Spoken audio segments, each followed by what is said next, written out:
Okay guys, तो ये जो क्वेश्चन है यहाँ पर MS चौहान बुक से लिया गया। इसमें जो क्वेश्चन नंबर 1 है उसको डिस्कस करते हैं।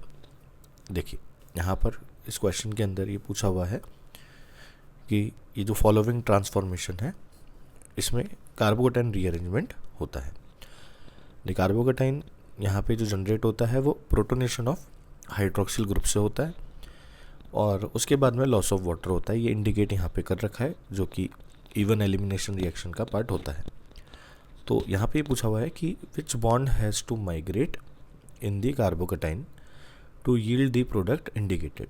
तो प्रोडक्ट भी शो किया हुआ है और कैटाइन बनने के बाद जब हाइड्रोक्साइड ग्रुप रिमूव हो जाएगा तो कैटाइन बनने के बाद में यहाँ पे 4 बॉन्ड्स को इंडिकेट किया हुआ है A, B, C and D।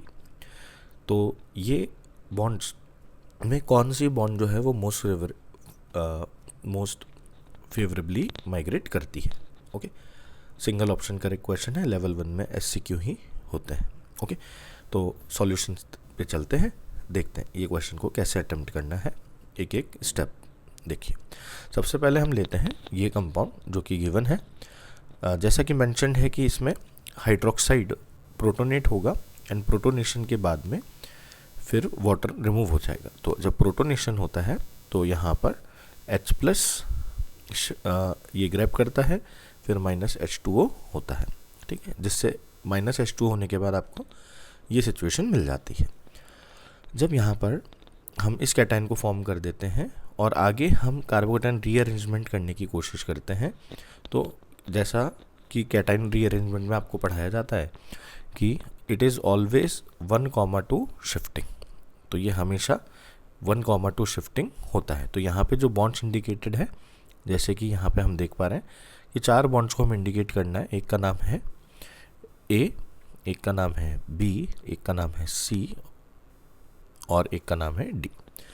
तो इसी तरीके से क्वेश्चन के अंदर दे रखा है। तो अब हमें क्या करना है, अब हमें यहाँ पे 1,2 शिफ्टिंग करनी है। 1 एंड 2 पोजीशंस हमने यहाँ पे मार्क की हुई है। तो जब हम इस सिचुएशन के अंदर 1, 2 शिफ्ट करेंगे तो ये हमें कुछ इस तरीके का रिंग एक्सपेंशन केस मिल सकता है। यहाँ से सेकंड पोजीशन से भी आपको हाइड्राइड शिफ्ट मिल सकती है।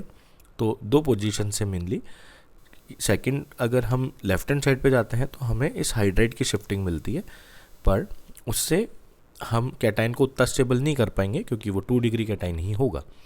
और अगर हम राइट हैंड साइड से करते हैं तो ये रिंग का एक्सपेंशन वाला केस बन जाएगा। रिंग एक्सपेंशन फेवरेबल होता है, more stable cation, and due to ring stability आपको ये वाला केस मिल जाएगा। देयरफॉर जिस बॉन्ड को हम यहाँ पर शिफ्ट कर रहे होंगे वो बॉन्ड होगी C वाली बॉन्ड, क्योंकि सेकंड पोजीशन के ऊपर अगर हम D वाली बॉन्ड को शिफ्ट करते हैं तो ये हो जाएगा कॉन्ट्रैक्शन और इस सिचुएशन के अंदर फिर हमें अनस्टेबिलिटी और ज़्यादा मिलेगी। तो हम ये वाली C बॉन्ड या फिर ये वाली बॉन्ड, ये दोनों एक जैसी ही हैं। जैसे कि आप रीअरेंजमेंट करते हैं तो ये इसको यहाँ से आप शिफ्ट कर सकते हैं, तो ये 6 मेंबर्ड का रिंग फॉर्मेशन हो जाएगा। देयरफॉर C को हम मोस्ट प्रोबेबली शिफ्ट करेंगे, ये मोस्ट फेवरेबल होगा, तो आंसर हो जाएगा आपका C।